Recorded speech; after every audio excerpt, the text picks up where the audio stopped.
All right, let's talk about your phone. Today, we're going to peel back the curtain on some security risks you probably never even think about. We're not talking about screen locks. We're diving deep into the application layer, the actual services you're using every single day. So you've done all the right things, haven't you?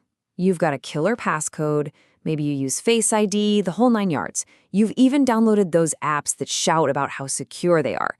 But what if the biggest dangers aren't in the things you've locked down, but in the services you use without a second thought? And that really gets to the heart of the problem. Every single feature that makes our lives easier, from crystal clear calls to instant messages, well, it also opens up a new back door for attackers. The very convenience we crave is where our security often gets stretched thinnest.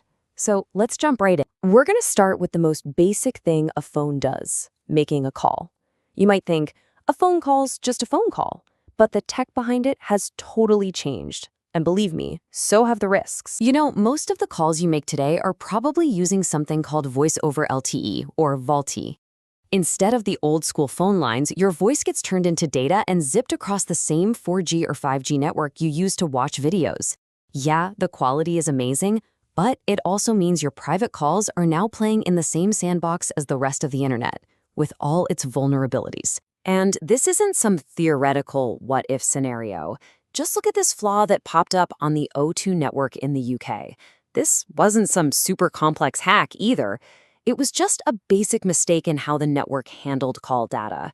And what it leaked? Well, it's pretty shocking. So get this. During a totally normal phone call, the network was just broadcasting your most sensitive data in plain text. We're talking about the unique ID for your SIM card and the unique serial number for your phone itself. But the real kicker?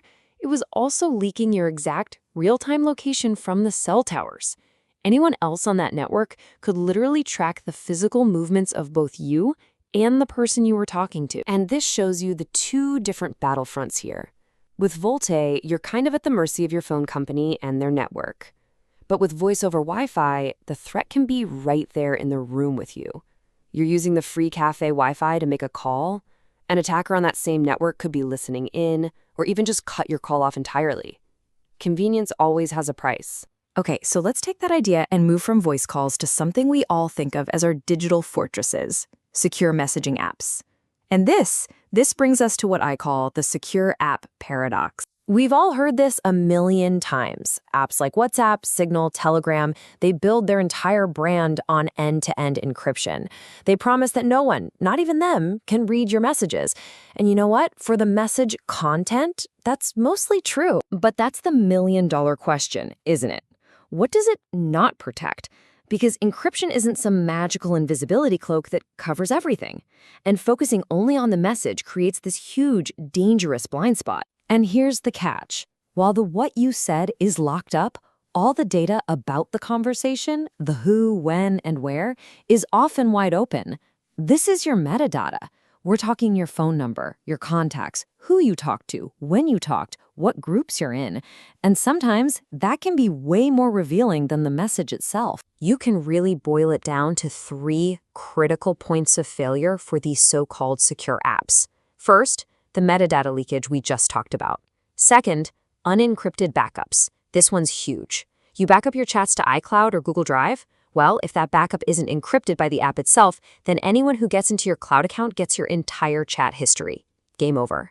And third, they're centralized. It's one company with one giant server, which is one giant target for hackers and governments. And the scale of this problem, it's not some small niche issue. We are talking about millions and millions of people. This is the real-world fallout. A Telegram data leak exposed the metadata, not the messages, the metadata of millions. And with that info, like phone numbers and user IDs, attackers had a goldmine for launching targeted phishing scams and identity theft. The secure app literally became the source of the danger. So all of this brings us to our final section. Because sometimes the biggest vulnerability isn't in the code or the hardware, it's us. Let's talk about the human hack, social engineering. You'll see this pop up in 2 main ways. The first is smishing. You know these. It's that urgent text from your bank or a delivery service trying to panic you into clicking a sketchy link. The second one, though, is way more sinister. It's called SIM swapping.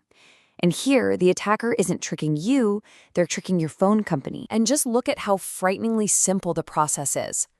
First, the attacker scrapes your personal info from data breaches or social media. Then, they call your carrier, pretending to be you. They sweet-talk a support agent into moving your phone number over to their SIM card. And just like that, poof, your digital life belongs to them. They start getting all your calls and all your texts, including those super important two-factor authentication codes.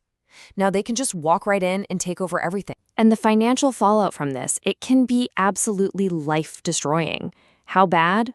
This number pretty much says it all. $160,000. That was someone's stock portfolio, completely liquidated by an attacker who got control of their number through a SIM swap. This isn't some small-time scam. It's a devastating crime made possible by playing on human trust and exploiting weak company policies. So when you step back and look at everything, the message is clear. You can't just rely on technology to be your magic shield. True security means looking at the whole picture. It's the network, it's the apps, and yeah, it's also about our own habits and behaviors. Which really leaves us with one final big question.